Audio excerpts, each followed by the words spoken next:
Assalamualaikum warahmatullahi wabarakatuh. Kami dari kelompok 5 akan mempresentasikan terkait dengan menganalisis kasus bisnis. Sebelum memasuki materi, alangkah baiknya kita memperkenalkan diri terlebih dahulu. Yang pertama, Ratna Dwi Rahmawati dengan NPM akhiran 084. Yang kedua ada Dinda Puspitasari dengan NPM akhiran 095. Yang ketiga ada Rizky Salman dengan NPM akhiran 226.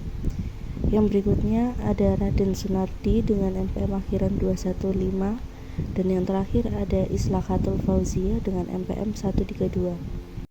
Ya, oke. Yang pertama ini mungkin terkait perencanaan strategis, di mana perencanaan strategis ini merupakan proses yang mengidentifikasi tujuan, strategi, dan sumber daya organisasi jangka panjang.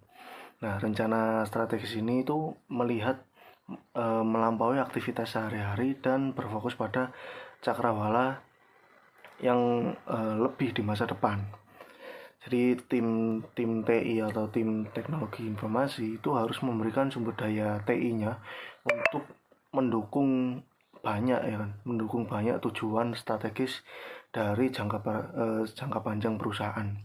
Nah, oleh karena itu manajer IT dan analisis sistem, orang yang menganalisis sistem itu harus paham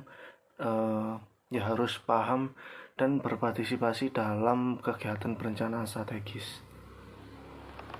Lalu selanjutnya terkait tinjauan perencanaan strategis. Nah, perencanaan strategis itu biasanya dimulai dengan pernyataan misi yang mencerminkan visi, tujuan, dan nilai-nilai dari perusahaan. Nah, pernyataan misi ini biasanya akan berfokus pada tantangan dan tujuan jangka panjang dari perusahaan. Terus pentingnya pemangku kepentingan perusahaan dan komitmen terhadap peran perusahaan sebagai warga perusahaan. Nah, dengan pernyataan misi sebagai latar belakangnya, perusahaan itu mengembangkan tujuan dan sasaran jangka pendek. Faktor keberhasilan kritis itu adalah faktor yang harus dicapai untuk memenuhi misi dari perusahaan tersebut. Tujuannya itu untuk dapat mencakup rencana yang taktis. Terus akhir dari tinjauan perencanaan strategis ini, tujuan diarahkan ke dalam operasi bisnis sehari-hari, didukung tim TI-nya juga dan sumber daya perusahaan yang lainnya. Nah, hasilnya nanti akan menjadi serangkaian hasil bisnis yang mempengaruhi pemangku kepentingan perusahaan, seperti itu. Lalu selanjutnya terkait analisis SWOT ya, seperti yang kita tahu SWOT. Nah, analisis SWOT ini dapat berfokus pada proyek atau produk tertentu di dalam perusahaan tersebut. Terus juga bisa berfokus di divisi operasi, terus seluruh perusahaan atau bahkan pernyataan dari misi perusahaan itu tersebut. Tujuan dari ini adalah untuk menghindari mencari tujuan yang tidak realistis, terus tidak menguntungkan atau tidak dapat dicapai dan banyak yang lainnya, tujuan-tujuan yang negatif lah intinya begitu. Lalu selanjutnya terkait peran dari Departemen TI atau Teknologi Informasi. Jadi seorang analis sistem yang berada di departemen ini itu harus tertarik pada perencanaan strategis karena mencerminkan tingkat keterlibatan yang lebih tinggi dalam mendukung arah proyeknya nanti akan seperti apa dan akan bagaimana, seperti itu. Jadi analis sistem itu harus berfokus pada peran yang lebih besar dan strategis dari departemennya sendiri. Bahkan saat mereka melakukan tugas teknis sehari-hari itu mereka harus punya inisiatif yang tinggi dan juga inovasi yang tinggi, seperti itu. Selanjutnya yaitu alat perencanaan strategis. Beberapa analis tetap menggunakan metode berbasis teks tradisional, menggunakan tabel Microsoft Word dan Excel. Pendekatan yang lebih canggih adalah menggunakan alat case untuk mendefinisikan dan mendokumentasikan lingkungan secara keseluruhan. Alat tersebut dapat mengintegrasikan berbagai pernyataan, entitas, elemen data, dan model grafis ke dalam struktur keseluruhan. Hasilnya adalah lebih banyak konsistensi, kualitas yang lebih baik, dan lebih sedikit usaha bagi analis sistem. Ada alat perencanaan strategis lainnya yang bukan alat case tetapi lebih banyak teknik yang terkadang didukung oleh program perangkat lunak.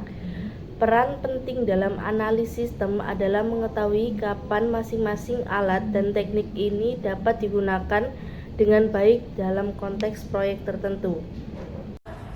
Permintaan sistem. Titik awal untuk sebagian besar proyek sistem informasi disebut permintaan sistem. Nah, permintaan sistem ini merupakan cara formal untuk meminta dukungan TI. Permintaan sistem dapat mengusulkan peningkatan untuk sistem yang ada, koreksi masalah, ataupun penggantian sistem yang lebih lama, atau pengembangan sistem informasi yang sama sekali baru yang diperlukan untuk mendukung kebutuhan bisnis perusahaan untuk saat ini dan masa depan. Terdapat 6 alasan utama permintaan sistem. Yang pertama adalah kontrol yang lebih kuat, yang kedua pengurangan biaya, yang ketiga lebih banyak informasi, yang keempat kinerja yang lebih baik, yang kelima layanan yang lebih baik untuk pelanggan, dan yang terakhir ada lebih banyak dukungan untuk produk dan layanan baru. Selanjutnya, faktor yang mempengaruhi proyek sistem. Terdapat faktor internal dan faktor eksternal. Faktor internal yang pertama ada rencana strategis, yang kedua top managers, yang ketiga permintaan pengguna, yang keempat departemen TI, lalu sistem dan data yang ada, dan yang terakhir ada keuangan perusahaan. Lalu untuk faktor eksternalnya, yang pertama ada faktor teknologi, faktor supplier, faktor pelanggan, faktor kompetitor, faktor ekonomi, dan faktor pemerintah. Baik, selanjutnya memproses permintaan sistem. Di bagian sebagai besar organisasi, Departemen Teknologi Informasi menerima lebih banyak permintaan sistem daripada yang dapat ditangani. Banyak organisasi menetapkan tanggung jawab untuk mengevaluasi permintaan sistem kepada sekelompok manajer dan pengguna utama. Banyak perusahaan menyebut kelompok ini sebagai komite peninjau sistem atau komite sumber daya komputer. Terlepas dari namanya, tujuannya adalah untuk menggunakan penilaian dan pengalaman gabungan dari beberapa analis untuk mengevaluasi permintaan proyek. Di sini terdapat 3 poin dari proses permintaan sistem, yaitu formulir permintaan. Formulir permintaan dirancang dengan benar, dapat merampingkan proses permintaan dan memastikan konsistensi. Selanjutnya ada alat permintaan sistem. Ketika jumlah permintaan yang dikirimkan melalui formulir otomatis menjadi signifikan, atau jika permintaan dapat berasal dari sumber internal serta pelanggan eksternal, alat permintaan sistem tujuan khusus dapat digunakan untuk membantu mengelola alur kerja. Yang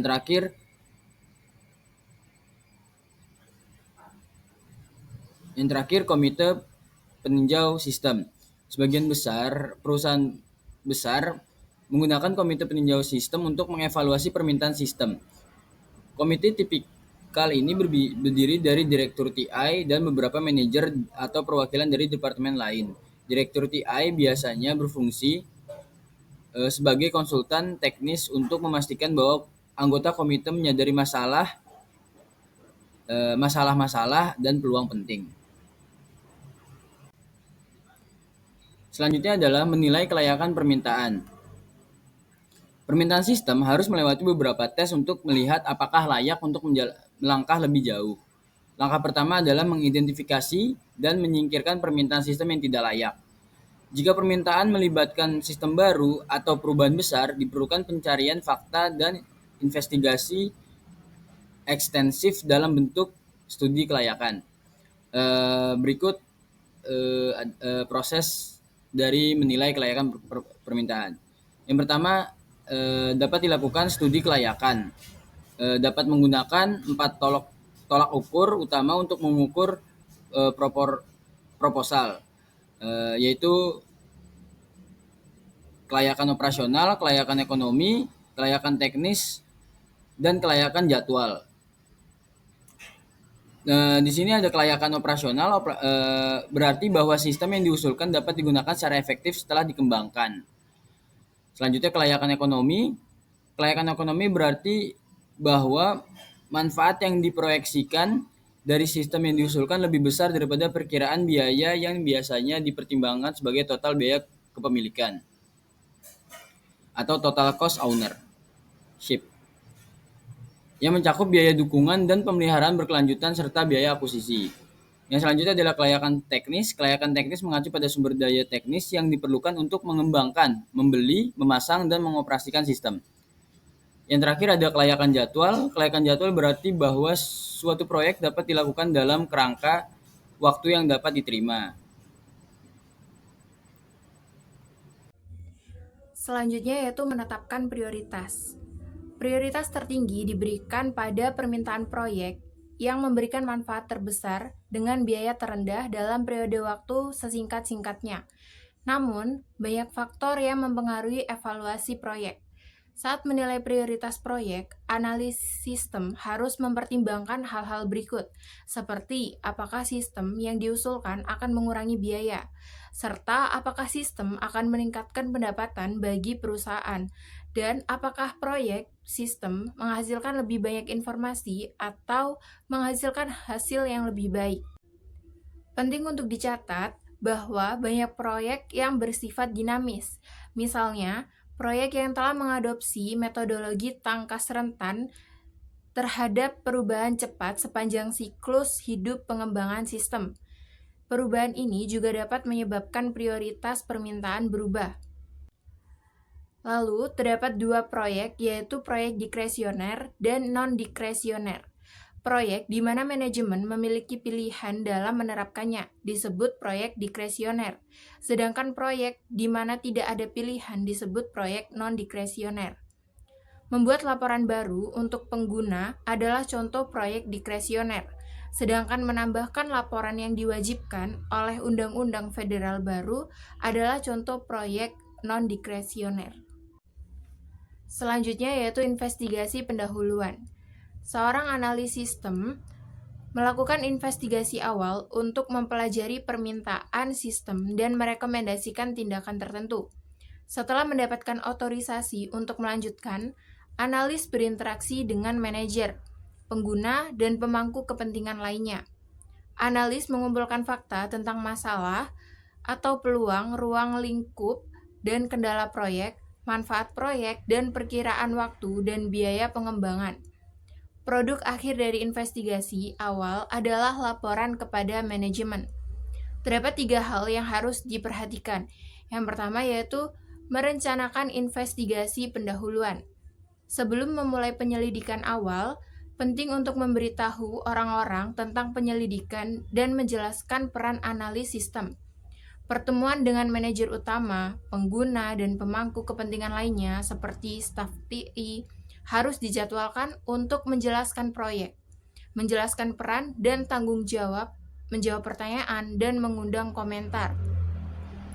Komunikasi interaktif dengan pengguna dimulai pada titik ini dan berlanjut selama proses pengembangan.